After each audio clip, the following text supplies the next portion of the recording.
This level, internally known as Find Nora, was quite long in duration as we had to make Ellie traverse a far distance to the opposite side of downtown Seattle. The sewer section was originally longer than what we released the game with, approximately 10 minutes more. This was one of the few areas of the game that used water flow as part of a traversal puzzle. The player has to go upstream to use the current to get to the platform to reach the other side. We mostly cut this mechanic game-wide, however it remained in essence in the section swimming to the aquarium as Ellie, when you were avoiding the waves. When players reach the doorway and enter into the room, they're faced with a dead end. What have we got here? The real reason for this dead-end room is that on the reversal, when exiting back out of the doorway, players are faced with the route onwards. A pipe that they'd not been able to see when they were swept past it on the way in, and something that was hidden from view when on the side platforms. The intention here being that the only option is to go off the standard path in order to search for a way out. Throughout the rest of the level, we also used light to indicate to the player that they were heading in the right direction. At each turn, however, we blocked the direct route forward. Players would know that they just have to keep finding alternative paths, promoting those feelings of being desperate and trapped. We slowly introduced the player to consider climbing into smaller pipes and crouching in these tight spaces. Up and out. This is to slowly build up to Keep going and up and out. encourage the player to climb into such a small pipe that they'd have to be crawling on their stomach, which is something that the player previously may not have recognised as a playable space, let alone the desired route they need to take. We added a tiny space just to reward the player's exploration with a pickup item, and we made sure it was something that made sense that you'd find in this area, a canister and all the garbage that had been washed into the sewers from the surface. We loved the idea of making Ellie prone through a tiny dirty pipe in order to get out, as it was a great opportunity to use our prone mechanic. A unique camera setup was created to support crawling in these pipes, as the standard prone camera is much higher above the player. We also created custom collision in order for Ellie to manoeuvre in these tight spaces easily. Initially, the oblong collision capsule around her character caused issues crawling around corners. We put extra effort into the custom corner collision so the movement experience is as smooth as the main game. In order for the player to feel cramped, claustrophobic and desperate, we'd been enforcing the traversal mechanics that allow for a tight environment which promote these feelings. We introduced the use of the squeeze through so that we can keep the player feeling enclosed and tight, but without repeating the same geometry.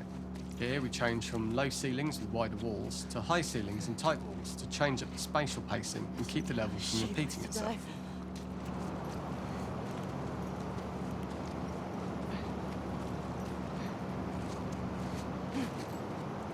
Originally, we had the waterline much higher here, so players had to swim through this tight tunnel. However, from watching user test feedback, it was occasionally causing people to discount the route entirely and turn back on themselves. So to avoid any risk of this happening in the final game, we present a lower water level so the tunnel is easy to see and commit to using. Although this isn't as impactful without the prone swim, it's the better decision as it means a smoother experience for the player with no backtracking frustration. As we surface from the water and over the crest of the slope, we reveal what is further in this tunnel. A clicker that has sprouted and fungus has grown on the sides of the pipe. It was great to see people who user tested this area becoming increasingly worried as we forced the player to squeeze past the fungus and inches away from the clicker's face. All the time we draw the player towards this pipe as it is seemingly the route out of the tight space. Fairly soon, it is obvious that this path is blocked. If the player goes all the way up to the bars that block the path, they are rewarded with a pickup, so this journey doesn't feel wasted. But it's important to encourage the player to try to progress along this path so that they would subtly be thinking of progress in this direction. We hint to the player that there is a bigger, new space beyond this pipe by showing the player the waterfall. This helps players consider the other route where they don't know how far the tunnel is or whether they'd make it.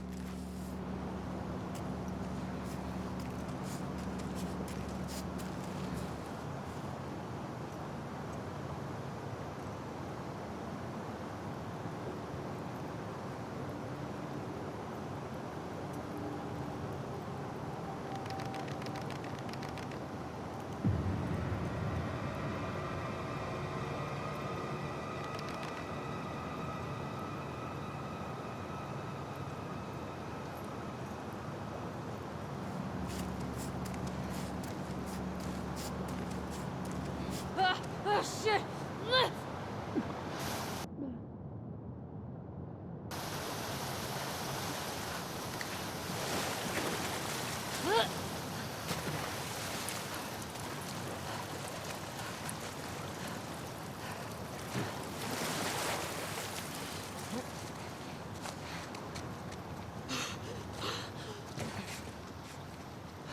Using this pipe was retained in the iteration we shipped with, as it's the last of the extreme methods Ellie has to undergo in order to escape the sewers, and what she will go through in her pursuit of revenge.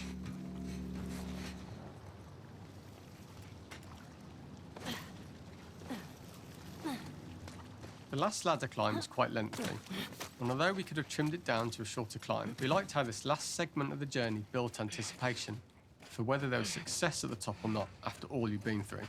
Ultimately, the ladder exits out into the subway station, which is how it connects in the final game. Ellie then has to find her way to the hospital from here, crossing paths with the scars for the first time.